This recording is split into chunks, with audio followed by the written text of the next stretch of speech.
So you hear the words legal and ethical thrown around all the time, right? A lot of people use them like they mean the exact same thing. But what if they don't? Today, we're going to dive right into that really critical and honestly often misunderstood gap between what the law allows and what's actually the right thing to do. I mean, it's a pretty tempting idea, isn't it? Hey, as long as I'm following the law, I'm good. That's the assumption a lot of us make.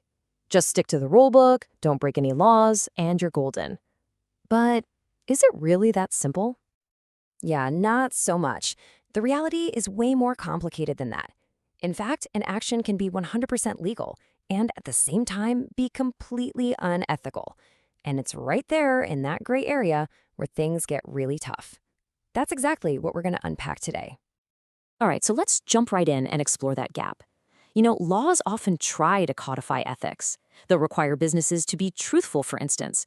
But at their core, law and ethics are just different things. A good way to think about it is this. The law sets the absolute floor, the bare minimum standard for behavior. Ethics, on the other hand, is about aiming much, much higher. Okay, probably the easiest way to picture this is with a classic Venn diagram. Imagine two big circles. One is labeled legal and the other is ethical. Now, that sweet spot in the middle where they overlap, that's where we hope most of our actions land.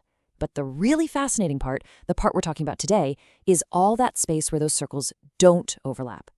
That's where things get tricky. In fact, we can break this all down into 4 key quadrants. It's a really useful framework for thinking about any action, looking at it through both that legal lens and that ethical lens. So first up, you've got the best case scenario, right? The action is both legal and ethical. A perfect example is a financial advisor who's super transparent about all the risks of an investment. They're following the law to the letter, and they're doing the right thing for their client. Simple.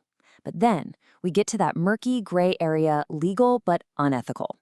This is where, say, a company cleverly uses a legal loophole to push a risky product onto someone who doesn't know any better. Technically, they haven't broken any laws, but you just know deep down that it's wrong. Flipping that coin over, you get ethical but illegal. The classic case here is something like peaceful civil disobedience, where people intentionally break a law because they believe the law itself is unjust. And last but not least, you have the total red zone, illegal and unethical. This is the easy one. We're talking about outright fraud, insider trading, the kind of stuff that's condemned by pretty much everyone, legally and morally. Now, this whole 4-quadrant thing isn't just some abstract theory. It describes real conflicts that happen all the time. So let's look at a really powerful, real-world example that throws this tension between the rules and our duties right into the spotlight. Let's talk about whistleblowing. When an insider, an employee, exposes some kind of corruption or illegal activity that's happening behind closed doors. It's a perfect example of this conflict because it pits loyalty to your company against your duty to do what's right for the public. Think about it. To get the truth out, a whistleblower might have to break company policy, violate a non-disclosure agreement they signed, or maybe even break an actual law. So legally, they could be in big trouble. And yet most of us would look at that and say, wow, that was an incredibly brave and ethical thing to do. It's that ethical but illegal quadrant playing out in real life. Okay, so this brings up a pretty huge question, right? If we have all these laws to guide us, why aren't they enough? Why can't we just have a solid rulebook and trust that it will make everyone do the right thing? Well, the thing is, the law has some serious limitations baked right in. For one, it's usually reactive. A law gets passed after a disaster, not before. It's also incredibly slow. It can take years to get new regulations on the books, and even when a law does pass, it can be vague or even create brand new loopholes for clever people to jump through. The law is basically always playing catch-up.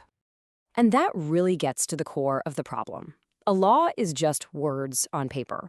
What matters is how people interpret those words.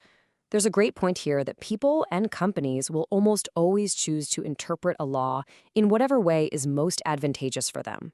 And that interpretation can be a million miles away from what the law was actually trying to do in the first place. So if just following the law isn't the answer, then what is? Well, the solution is about moving beyond that simple check-the-box mentality. It's about cultivating something much deeper, ethical judgment. At the end of the day, this is what it boils down to. Real ethical conduct isn't about asking, is this legal or can I get away with this? The real question is, should I do this? It forces us to think about a higher standard, to focus on what we ought to do, not just what we're allowed to do. Okay, so what does that actually look like day to day? Well, step one is just to get out of that simple rule following mindset. Step two, you have to actively think about everyone who's going to be affected by your decision, your clients, your coworkers, the wider community. And when you do that, you're in a much better position to make a really considered, thoughtful decision, especially when the rules are fuzzy or don't exist at all. And that brings us right back to the heart of it all, judgment. Ethics isn't a checklist. It's not an algorithm you can just run. It's that fundamentally human skill of being able to look at a situation, weigh all the facts, think about the consequences, and arrive at a sensible, principled conclusion. So I'll leave you with this final thought, because sooner or later, every single one of us is going to face a situation where the rule book has no answer, where the law is vague, or where doing the legal thing just feels completely wrong. And in that moment, when the rules run out, what's going to guide you?